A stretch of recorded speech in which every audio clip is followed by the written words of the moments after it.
Y'all, I was so happy to score this enormous all-wood Keller dresser off of Facebook Marketplace and spent over 10 hours cleaning, repairing, filling, sanding, priming, painting, glazing, and even giving it that Pottery Barn look.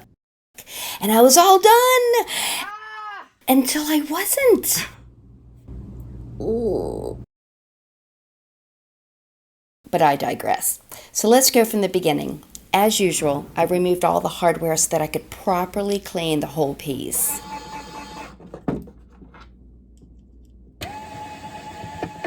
I used a TSP alternative. It's a concentrated liquid that you mix with water, and I sprayed it all over the piece and wiped it down with some disposable white rags. Let me tell you what I'm going to do with this all wood oak dresser. I'm going to paint it with a wood finish. And so before you say, why would you paint an all wood dresser a wood finish? Well, this is why. The hardware it came with is dated. It's 3 inches apart, and I can't find anything affordable that is 3 inches apart. And I would need at least 20 of them, and that is just not economical for me. There's also a broken leg. It was not disclosed to me when I bought it, but they said they had fixed it with Gorilla Glue. It's been like that 10 years. I'm gonna go ahead and sand that smooth, and you'll probably see that unless it's painted. And guys, I'm back at school. So yep, painting it a wood finish is faster. It's what I'm gonna do. I'm going to be using Bondo to plug up all the hardware holes. It's a 2-part epoxy. You've seen me use it before. You mix it up real well. Once it's one uniform color, you start filling it in. But I've learned from experience that I really do need to scrape away all of the excess so that I don't have to vigorously sand to sand it smooth, because that just disrupts the surface and it becomes evident when you prime and paint. It's a big hot mess. So I'm using this sparingly, but I'm using it because it is such a hard filler. It doesn't shrink, and it's great for plugging up hardware holes. Now, if I do need some additional fillings, I'll do the rest with a wood filler that's very easy to sand by hand. I am using a respirator. The window is open, and I have an industrial fan circulating the air outside. It was very easy to use a straight edge razor to scrape off the excess Gorilla Glue that had squeezed out when that repair was made 10 years ago. There is a small divot, so I am going to mix up a little bit more Bondo and fill up that area.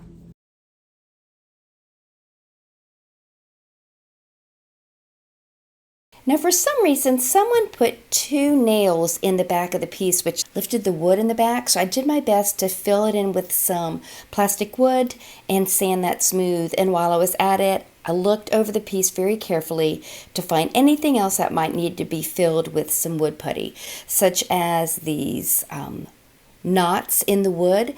And also there were a couple seams in the legs that just weren't sealed properly. So I filled all of that in and sanded it smooth too.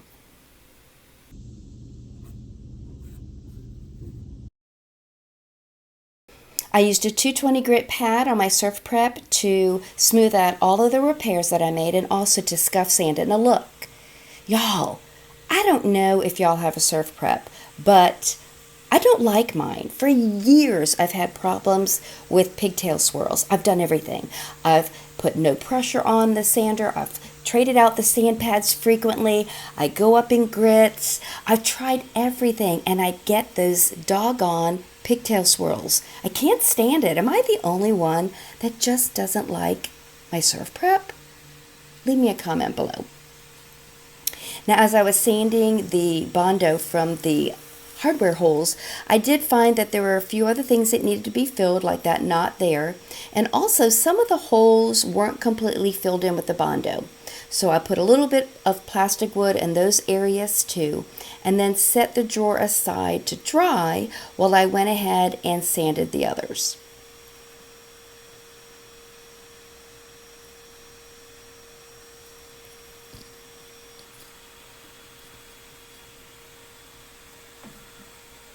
These little things on my sand pad are gunked up Bondo, and those things can also create pigtail swirls when you're sanding. So if there's still life to your sand pad like this one, go ahead and flick those off with your nail or with a tool and that will help prevent those pesky swirls as well.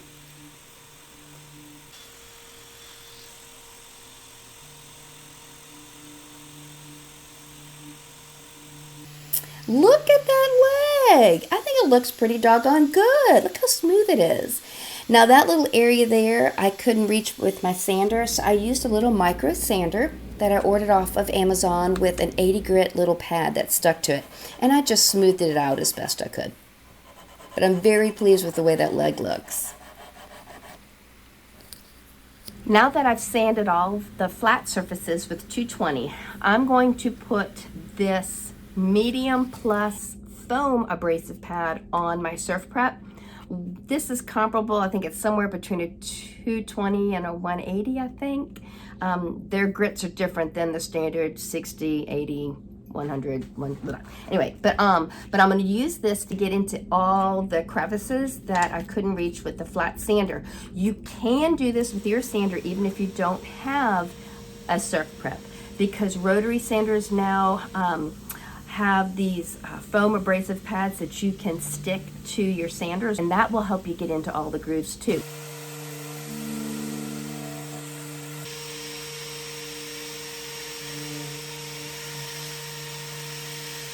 I just ran to Benjamin Moore to pick up paint. I wanted the advanced paint line because I trust that it has a built-in primer that's sufficient.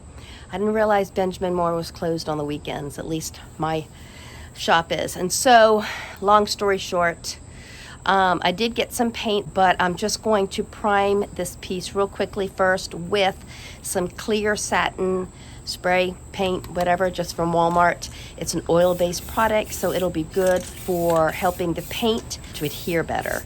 I'm not worried about bleed through. I just want to get good adherence. That's what I'm going to spray on now.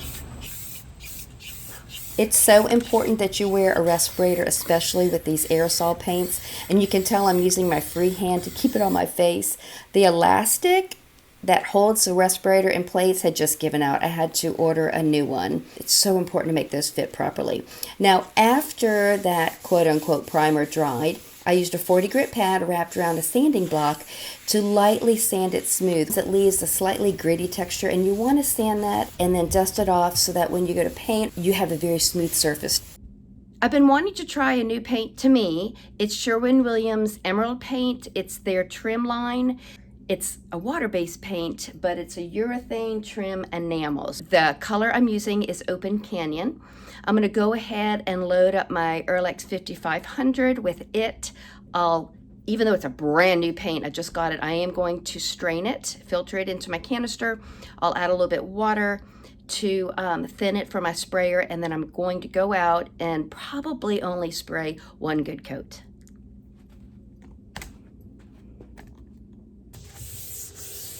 I had put a second coat of that clear spray on it, so that's why I'm sanding and dusting again before I put my first layer of paint.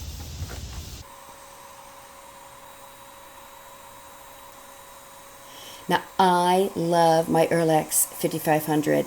It makes very quick work, and I know not everybody can afford one. But if you can, look into a sprayer. It leaves an amazing finish and is so quick. There are a bunch of sprayers on the market. This one is probably mid-range, but there are some that are a little less expensive, but look into it. It's a wonderful investment.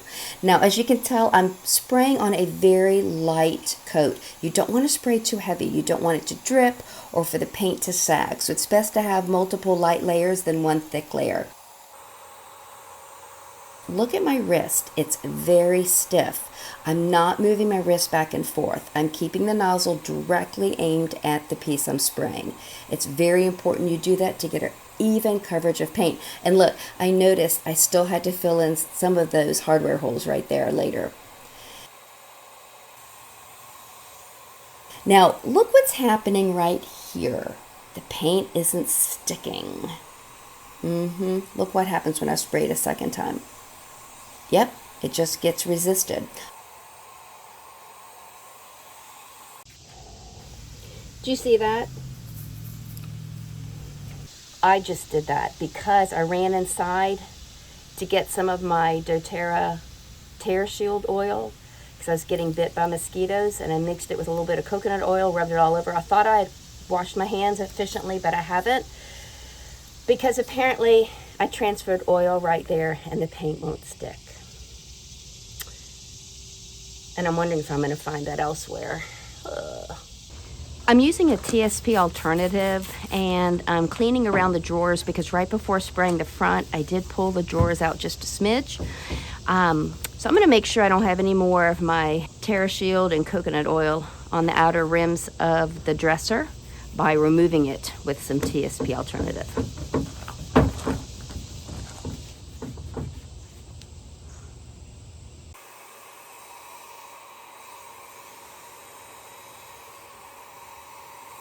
This paint's going on really nicely. It's the first time I'm using emerald, and it sprays beautifully. Some of you may not know this, but the whole purpose to my channel and the proceeds I make from it and my furniture sales is to help pay off our mortgage. Kevin and I are so close to retirement, and with our mortgage paid off, we'll be able to do it. So any support you could throw my way for my channel helps. So please give me a thumbs up. Subscribe if you haven't already. Leave me a comment. I love to answer every single one.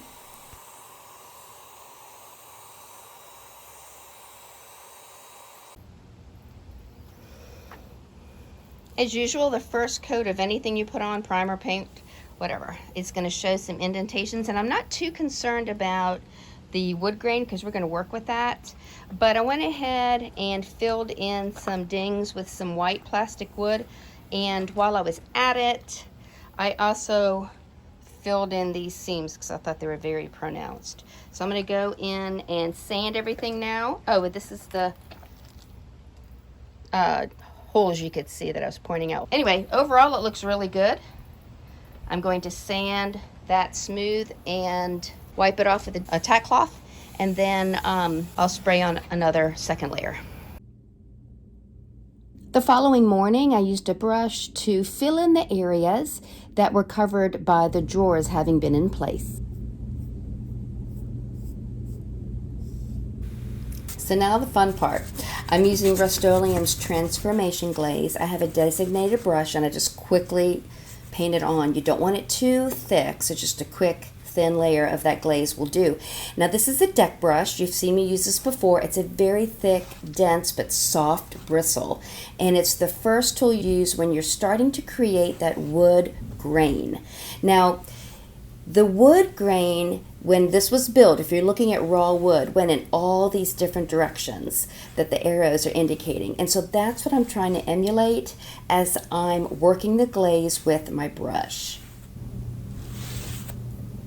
Now I didn't use tape to tape off the vertical areas and just do the horizontal grain look, and then vice versa. I did it without tape, and it's because I wanted to get everything done in one day. Glaze takes a while to dry, and so although this was very tedious work, I wanted it done in one day, and it worked out. Now this is a new tool for me. I got this little brush from the Dollar Tree, and it's small. Usually I use a wallpaper brush, which I'll use momentarily, but I found that this one is just as stiff as the wallpaper brush. It creates a different wood grain appearance. It just helped to use this one since it's smaller, since this piece has a lot of beveled areas like this one. This was the first time I did this technique on something that wasn't completely flat. It was a little challenging, but it's doable. Now this is the wallpaper brush I usually use, but watch what happens. Yeah, see, I couldn't get into the nooks and crannies with it. It was just too big. That brush is perfect for big flat areas like the side of this dresser as well as the front of the drawers, so it was great to use it for that. But as far as the small beveled areas, this little brush from Dollar Tree was much better. I'm using a bristle brush, like a little artist brush, to blend in areas where the glaze accumulated. Now, how many people are going to look under that lip of the dresser? I don't know, not many, but you never know what the buyer's going to see when they load the piece into the car. And I know it's there, and I just want to blend everything out as naturally as I can. This brush was very handy. So when I was working this area, I kind of moved the glaze out from that little area, and then I worked it with the brush from the Dollar Tree, and look, it looks beautiful. So again, I'm creating that horizontal as well as those vertical wood grain lines. See, just blended it right out. And it was great to get glaze that had accumulated in those corners. Great little brush. I'll use that one again.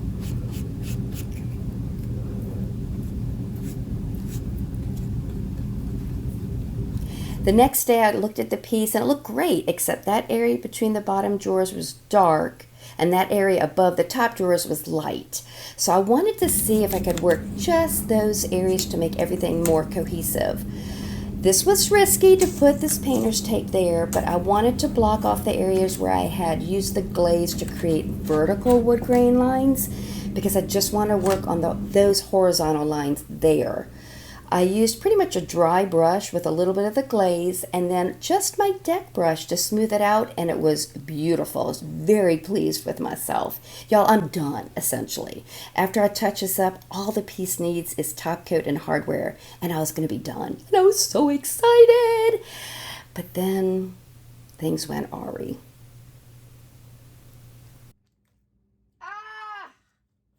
That's what I was afraid of. That concerns me, that the paint, not just the glaze, came up. What is the deal? Oh man, I have a problem because I noticed that in a couple of areas on the drawers some paint nicked off, and I did a scratch test 2 days ago and some of the paint scratched off. So I don't know if I didn't put enough of that clear spray as a primer or if there's a problem with the paint, because the paint does take a long time to cure, and that could explain it. But I don't know why it just pulled off all of that.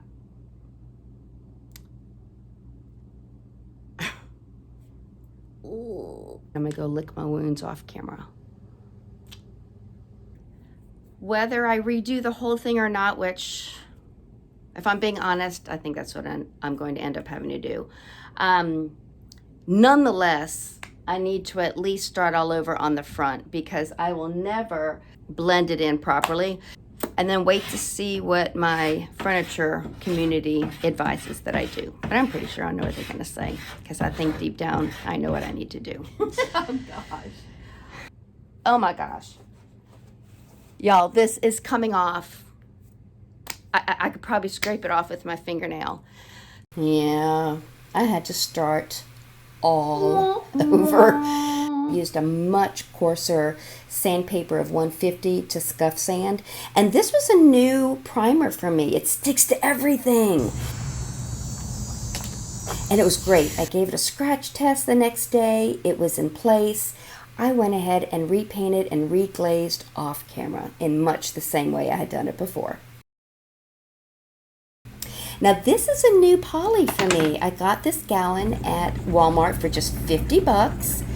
And, you know, most people would say, don't use a polyurethane, it'll yellow over time.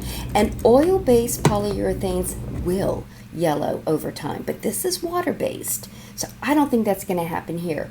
Plus, the piece is brownish tone anyway, so if it yellows a little bit, I think it'll be just fine.